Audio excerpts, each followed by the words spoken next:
আপনাকে কেউ কষ্ট দিলে মুস্কি হাসি দিয়ে ক্ষমা করে দেন, এটাই তার সর্বোচ্চ শাস্তি। কেউ যদি জিজ্ঞেস করে কি ব্যাপার এত কষ্ট দিচ্ছ, ওই আপনার কোনো কষ্ট আছে, আফসোস আছে, আপনি মুচকি হেসে দিয়ে বলবেন আফসোস একটাই, যে কোনো আফসোস নাই।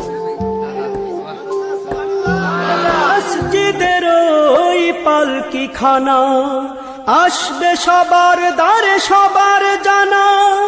বড়ই পাতার গরম পানির শেষ গোসল দিবে সব জনা।